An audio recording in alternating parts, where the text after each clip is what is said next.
ದಾಳಿಂಬೆ ಗಿಡದಲ್ಲಿ ಅರಳೋ ಆ ಕೆಂಪು ಕೆಂಪು ಹೂಗಳನ್ನ ನೋಡಿದಿರಲ್ವಾ? ನೋಡೋಕೆ ಪ್ರತಿಯೊಂದು ಹೂವು ಮುಂದೆ ಒಂದು ದೊಡ್ಡ ರಸಭರಿತ ಹಣ್ಣಾಗತ್ತೆ ಅನ್ನೋ ಭರವಸೆ ಕೊಡುತ್ತೆ. ಆದರೆ ಹೆಚ್ಚಿನ ಸಾರಿ ಈ ಭರವಸೆ ನಿಜ ಆಗೋದೇ ಇಲ್ಲ. ಯಾಕಿಂಗೆ? ಬನ್ನಿ, ದಾಳಿಂಬೆ ಬೆಳೆಯಲಿರೋ ಈ ದೊಡ್ಡ ಸವಾಲಿನ ಅಸಲಿ ಕಥೆ ಏನು ಅಂತ ಇವತ್ತು ಒಟ್ಟಿಗೆ ನೋಡೋಣ. ಈ ಚಿತ್ರವನ್ನೊಮ್ಮೆ ನೋಡಿ.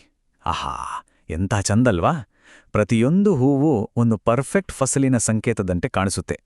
ದಾಳಿಂಬೆಯ ಈ ಸುಂದರ ಹೂವುಗಳು ಗಿಡದ ಸೌಂದರ್ಯವಷ್ಟೇ ಅಲ್ಲ, ಅವು ಮುಂದೆ ಸಿಗಬಹುದಾದ ಫಸಲಿನ ಭರವಸೆ. ಆದ್ರೆ ಈ ಕಥೆಯಲ್ಲಿ ಒಂದು ಸಣ್ಣ ಟ್ವಿಸ್ಟ್ ಇದೆ. ಹೌದು, ಇದೇ ನೋಡಿ ಎಲ್ಲರನ್ನೂ ಕಾಡೋ ಪ್ರಶ್ನೆ. ಪ್ರತಿಯೊಬ್ಬ ದಾಳಿಂಬೆ ಬೆಳೆಗಾರನೂ ತಲೆ ಕೆಡಿಸ್ಕೊಳ್ಳೋ ವಿಷಯ. ಗಿಡ ತುಂಬ ಇಷ್ಟೊಂದು ಹೂವುಗಳು ಅರಳಿದ್ರೂ ಅವುಗಳಲ್ಲಿ ಅರ್ಧಕ್ಕರ್ಧ ಹಣ್ಣು ಕಟ್ಟೋ ಮೊದಲೇ ಯಾಕೆ ಉದುರಿ ಹೋಗ್ತವೆ? ಇದ್ರ ಹಿಂದಿರೋ ರಹಸ್ಯವಾದ್ರೂ ಏನು? ಸರಿ, ಹಾಗಿದ್ರೆ ಬನ್ನಿ ಈ ರಹಸ್ಯದ ಆಳಕ್ಕೆ ಇಳಿಯೋಣ. ಇದು ಅಂದುಕೊಂಡಷ್ಟು ಸರಳವಾದ ಕೀಟಬಾಧೆನೋ ಅಥವಾ ರೋಗದ ಸಮಸ್ಯೆನೋ ಅಲ್ಲ. ಬದಲಿಗೆ ಇದು ಗಿಡದ ಒಂದು ಜಾಣ್ಮೆಯ ವಿನ್ಯಾಸದ ಭಾಗವೇ ಆಗಿದೆ. ಇದು ಹೇಗೆ ಸಾಧ್ಯ ಅಂತ ಯೋಚನೆ ಮಾಡ್ತಿದ್ದೀರಾ? ನೋಡೋಣ ಬನ್ನಿ. ಆಶ್ಚರ್ಯ ಆಯ್ತಾ? ಹೌದು, ಹೂ ಉದುರುವುದು ಗಿಡದ ವೀಕ್ನೆಸ್ ಅಲ್ಲ, ಬದಲಿಗೆ ಅದೊಂದು ಸ್ಮಾರ್ಟ್ ತಂತ್ರ. ಇದು ದಾಳಿಂಬೆ ಗಿಡದ ಒಂದು ನೈಸರ್ಗಿಕ ಮತ್ತೆ ತುಂಬಾನೇ ಅಗತ್ಯವಾದ ಪ್ರಕ್ರಿಯೆ. ಗಿಡ ತನ್ನ ಶಕ್ತಿಯನ್ನ ಉಳಿಸ್ಕೊಂಡು ಅತ್ಯುತ್ತಮ ಗುಣಮಟ್ಟದ ಹಣ್ಣುಗಳನ್ನ ಮಾತ್ರ ಬೆಳೆಸೋಕೆ ಈ ಮಾರ್ಗವನ್ನ ಬೆಳೆಸ್ಕೊಳುತ್ತ. ಈ ಒಂದು ವಿದ್ಯಮಾನವನ್ನ ವಿವರಿಸೋಕೆ ಒಂದು ವೈಜ್ಞಾನಿಕ ಪದ ಇದೆ, ಅದೇ ಆಂಡ್ರೋಮೊನೋಸಿಸ್.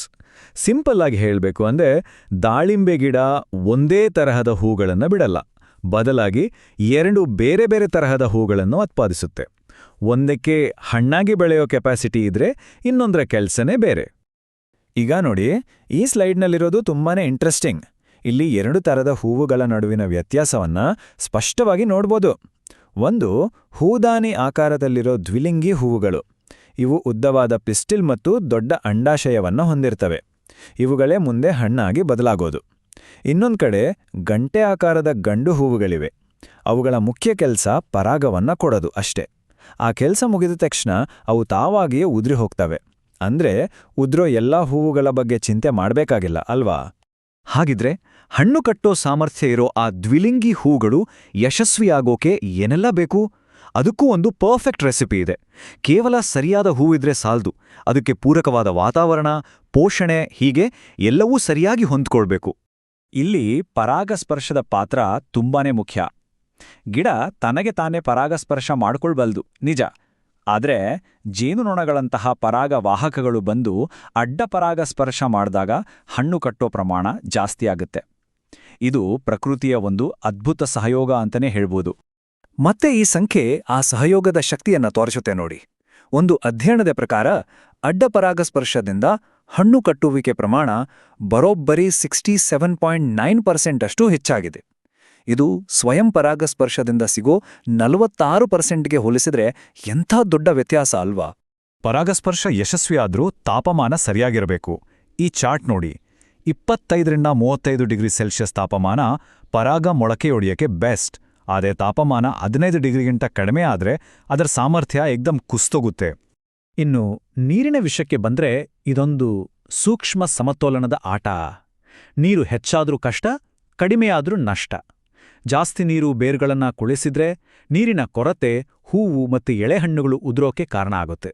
ಹಾಗಾಗಿ ಸ್ಥಿರವಾಗಿ ಮತ್ತು ಆಳವಾಗಿ ನೀರುಣಿಸೋದು ತುಂಬಾನೇ ಮುಖ್ಯ. ಸರಿ, ನಾವು ಪರಾಗಸ್ಪರ್ಶ, ತಾಪಮಾನ, ನೀರಿನ ಬಗ್ಗೆ ಮಾತಾಡಿದ್ವಿ. ಈಗ ಗಿಡದ ಆಂತರಿಕ ಆರೋಗ್ಯ ಅಂದ್ರೆ ಅದಕ್ಕೆ ಬೇಕಾದ ಪೋಷಕಾಂಶಗಳ ಬಗ್ಗೆ ಗಮನ ಕೊಡೋಣ. ಗಿಡಗಳು ಮಾತಾಡಕ್ಕಾಗಲ್ಲ, ಆದರೆ ಅವು ಖಂಡಿತ ನಮಗೆ ಸೂಚನೆಗಳನ್ನ ಕೊಡ್ತವೆ. ಉದಾಹರಣೆಗೆ, ಬೋರಾನ್ ಕೊರತೆ ಇದ್ರೆ ಅದು ನೇರವಾಗಿ ಪರಾಗದ ಬೆಳವಣಿಗೆಯನ್ನ ತಡೆದು ಹೂ ಉದುರಿ ಹಣ್ಣು ಕಟ್ಟೋದು ಫೇಲ್ ಆಗುತ್ತೆ. ಅದೇ ರೀತಿ ಸತು, ಸಾರಜನಕ, ಪೊಟ್ಯಾಷಿಯಂನಂತಹ ಪ್ರತಿಯೊಂದು ಪೋಷಕಾಂಶಕ್ಕೂ ಹಣ್ಣು ಬೆಳೆಸೋವಲ್ಲಿ ತನ್ನದೇ ಆದ ಮಹತ್ವದ ಪಾತ್ರವಿದೆ. ಈ ಎಲ್ಲಾ ವೈಜ್ಞಾನಿಕ ಜ್ಞಾನವನ್ನ ಬಳಸ್ಕೊಂಡು ಬೆಳೆಗಾರರು ತಮ್ಮ ಫಸಲನ್ನ ಹೆಚ್ಚಿಸೋಕೆ ಏನೆಲ್ಲ ಮಾಡಬಹುದು?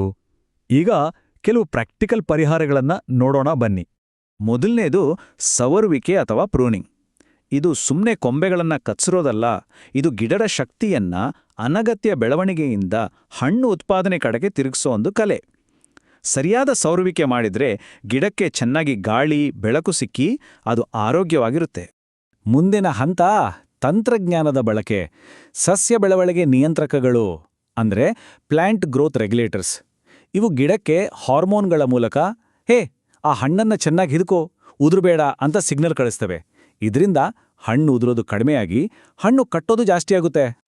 ಇದರ ಫಲಿತಾಂಶಗಳಂತೂ ನಿಜಕ್ಕೂ ಅದ್ಭುತ. ಒಂದು ಅಧ್ಯಯನದಲ್ಲಿ NAA ಮತ್ತು GA3 ಅನ್ನೋ ಬೆಳವಣಿಗೆ ನಿಯಂತ್ರಕಗಳನ್ನು ಬಳಸಿದಾಗ ಫೈನಲ್ ಆಗಿ ಹಣ್ಣು ಕಟ್ಟುವಿಕೆಯ ಪ್ರಮಾಣ ಬರೋಬ್ಬರಿ 46.69% ಅಷ್ಟು ಇತ್ತು. ಅಂದ್ರೆ ನಮ್ಮ ಜ್ಞಾನ ಮತ್ತು ಪ್ರಯತ್ನ ಎಂಥ ದೊಡ್ಡ ಬದಲಾವಣೆ ತರಬಹುದು ಅನ್ನೋಕೆ ಇದೊಂದು ಒಳ್ಳೆ ಸಾಕ್ಷಿ. ಕೊನೆಗೆ ಈ ಪ್ರಶ್ನೆ ನಮ್ಮನ್ನ ಯೋಚನೆಗೆ ಹಚ್ಚುತ್ತೆ.